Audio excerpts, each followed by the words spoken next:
Welcome and welcome back to S.WigginsTV. It's me, Worldwide Wiggins, and I'm back. Before we get into this thing, man, you know, I apologize. You know what I'm saying? I ain't been as consistent these last couple days, but I guarantee you, we getting back on track. And in a minute, you gonna see some real dope stuff, real dope content. But today, I just got a little quick roach for y'all. You know what I'm saying? Hit it. You know, it's a roast, but it's full of moon rock, you know what I'm saying? But today we gonna be talking about these Inglewood cliques that eventually turned into gangs. Alright, I had Munchie B on the show, he kind of covered them, but even before that I covered, you know, pretty much most of them. But let's get into it real quick, man. Something light, but check it out. There was a clique, if you remember well, go back to my Weirdo episodes, when it was Weirdo week. Rest in peace, Hershey B. He was part of a clique called YTA, called Young Thugs in Action. YTA eventually turned into Crenshaw Mafias. Okay, most of them recruited, you know, because they was like a clique that was, you know, like breeding grounds for Crenshaw Mafia. Then you got the Dime Blocks. Alright, I had Butchie on the show. He kind of alluded to the fact that, you know, the older posse kind of claimed the hooker, you know, identity, but at the same time, the younger generation, most of them ended up turning into Inglewood families. Alright, moving along. I don't have a specific clique for the big hood that I'm finna name, but back in the days, I just said this like a million times. At you know, near the bottoms, not in the bottoms, near the bottoms, in the after Van Ness and Century, you know, that area. There used to be a clique of hustlers called Quarter Boys. They used to have quarter sacks of dope. And that clique eventually turned into what we now know as Avenue Paul Rules. Alright?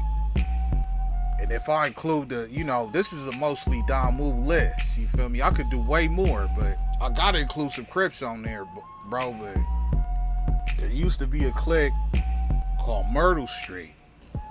They end up turning 10 Deuce Raymonds. But I for sure got Slim from Legends on the show, and then he explained it. There was a few Myrtle Streets. It was a Myrtle crew over here too. But you know what I'm saying? Like I really, you know what I'm saying? You gotta understand this too. If I'm really being real, they got absorbed by other hoods that was around here. There was another set over here that we used to be real cool with. We was tight with, and we not no more. You know what I'm saying? It ain't no beef. If you know, you know. You know what I'm saying? But they absorbed a lot of them who was from the Myrtle crew ended up being from there. You know what I'm saying? Okay. But you know what I'm saying? But they became a part of something else. You know what I'm saying? Moving along.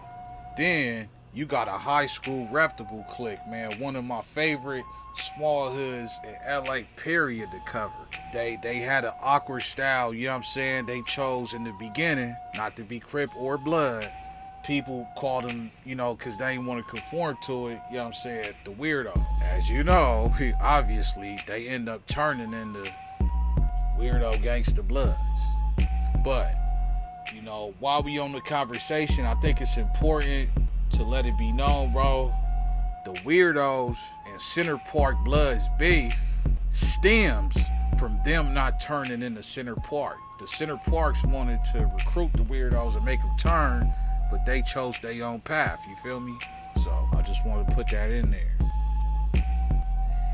Alright, speaking of Center Park Bloods, I don't really know a clique per se that really turned Center Park, but I know that at one point the Center Parks used to actually 111 Inglewood families.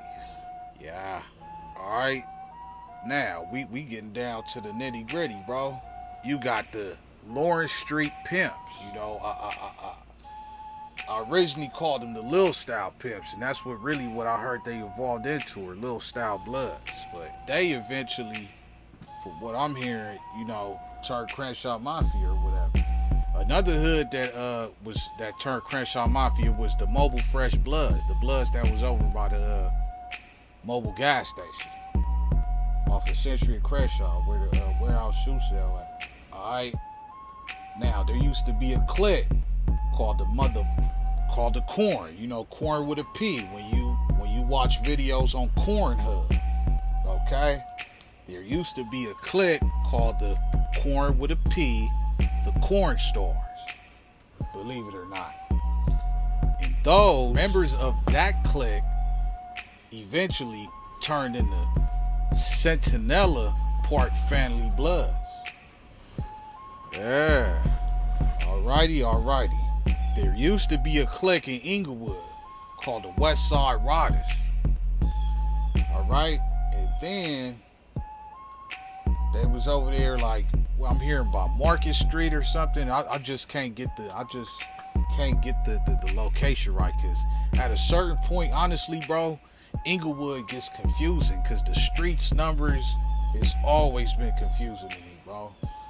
Listen, bro, besides Compton, any other city where the streets turn into names, bro, because I done moved from different places and different countries, so I can't remember, too much, but too much talking, bro.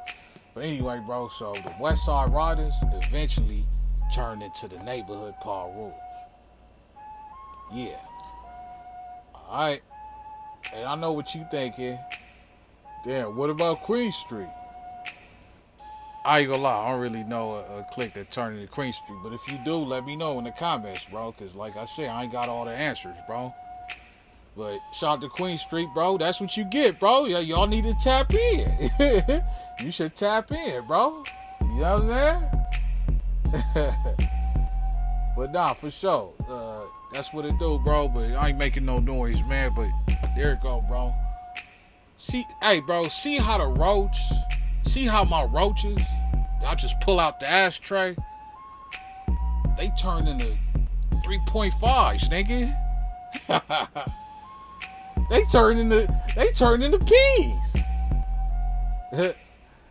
Facts, nigga, but stay locked in, man. I got dope on the way. It's Worldwide Wiggins. I'm gone. Wiggins.